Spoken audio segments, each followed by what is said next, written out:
Break के बाद आपका स्वागत है। हरियाणा रेडक्रॉस सोसाइटी की वाइस चेयरमैन सुषमा गुप्ता के आवास पर गीता मनीषी स्वामी ज्ञानानंद महाराज पहुंचे, जहां उन्होंने गीता के उपदेशों का वर्णन किया। गीता मनीषी स्वामी ज्ञानानंद महाराज के पहुंचने पर रेडक्रॉस सोसाइटी की वाइस चेयरमैन सुषमा गुप्ता ने उनका आभार व्यक्त किया।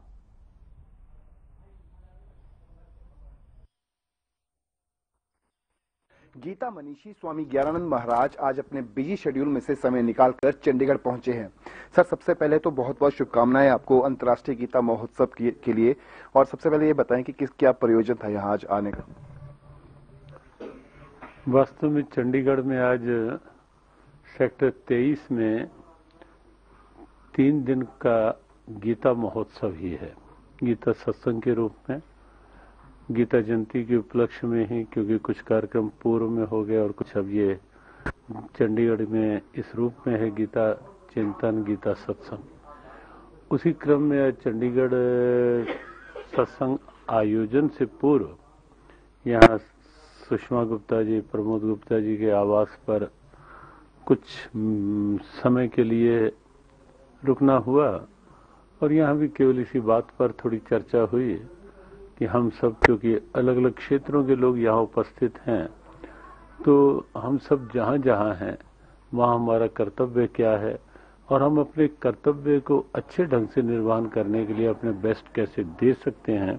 यदि ये हम करते हैं तो निश्चित हम भगवद गीता को अपने जीवन का गीत बनाने में सफल हो पाएंगे।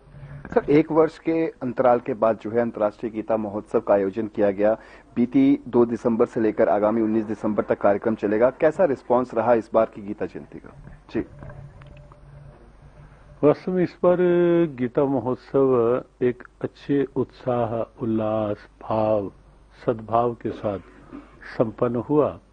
पिछले वर्ष क्योंकि कोविड नियम निर्देशों की कुछ व्यवस्थाएं साथ साथ थी ही, यद्यपि इस बार भी थी, लेकिन ऐसा लग रहा था कि लोग मानो उत्सुक हैं मानसिकता अपनी खोलने के लिए, कुछ अध्यात्म से जुड़ने के लिए, भगवद गीता से जुड़ने के लिए, गीता प्रेरणाओं से जुड़ने के लिए। तो वो सब देखकर लगा कि जैसे हजारों और कुछ दिन तो ऐसे थे जैसे लाखों लोग भगवद गीता के भाव के साथ जुड़ने के लिए और कुरुक्षेत्र के उस गौरव को अनुभव करने के लिए धर्मधरा कुरुक्षेत्र में पहुंचे। अनेक कार्यक्रम भी इस ढंग से हुए जो एक अच्छी प्रेरणा बने।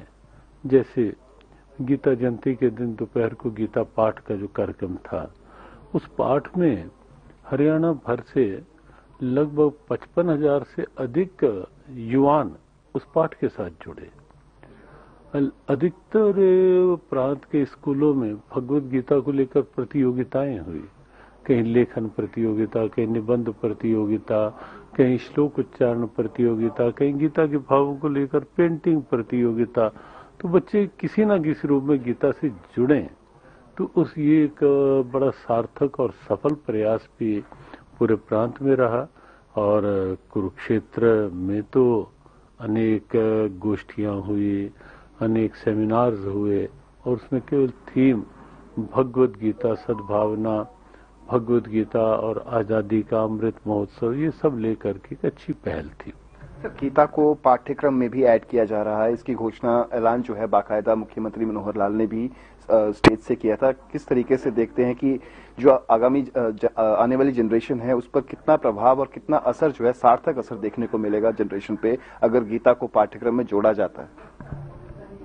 उसका अनुमान हम इसी चीज से लगा सकते हैं कि वर्तमान में जो कहीं ना कहीं समस्याएं युवाओं में दिख रही हैं, बच्चों में दिख रही हैं, कहीं ना कहीं मानसिक क्षमताएं कमजोर हो रही हैं, आत्मविश्वास गिर रहे हैं, मनोबल गिर रहे हैं, कहीं ना कहीं जो अंदर का धैर्य, संयम, संतोष, सहनशीलता, ये सब कहीं ना कहीं लड़खड़ा रहे हैं, लगभग लुप्त प्राय से हो रहे हैं। ये लाइफ वैल्यूज हैं जो हमें गीता प्रदान करती है। कहीं ना कहीं चारित्रिक मूल्यों का हनन, ह्रास, वो बड़ा चिंता का विषय है। कहीं ना कहीं नशे आदि की वृत्तियों का बढ़ना, वो बहुत गंभीर, एक गहन विचारणीय पक्ष है। तो गीता जब होगी शिक्षा के साथ, हमें विश्वास है कि वहां जीवन मूल्य होंगे। वहां ये होगा कि केवल शिक्षा कमाने के लिए नहीं, जीवन बनाने के लिए भी है। तो जब ये भाव होगा, मूल्य साथ होंगे, वैल्यूज साथ होंगे, जीवन मूल्य होंगे, फैमिली वैल्यूज होंगी, सोशल वैल्यूज होंगी, ह्यूमन वैल्यूज होंगी, कैरेक्टर वैल्यूज होंगी, यही सब गीता है। और ये सब पढ़ाई जाएंगी तो हमें लगता है कि एक मजबूत उज्जवल भविष्य की ओर हम बढ़ सकते हैं। बहुत बहुत शुक्रिया सर। तो ये थे हमारे साथ गीता मनीषी स्वामी ज्ञानानंद महाराज, जिन्होंने साफ लफ्जों में कहा कि गीता को यदि पाठ्यक्रम में ऐड किया जाएगा तो मॉरल वैल्यूज जो है वो निखर कर सामने आएंगे और आगामी जो आने वाली जनरेशन है उसको भी काफी इसका सार्थक असर जो है वो देखने को मिलेगा। चंडीगढ़ से हर खबर हरियाणा के लिए रवि चंदेल के साथ कैमरामैन किशन की रिपोर्ट।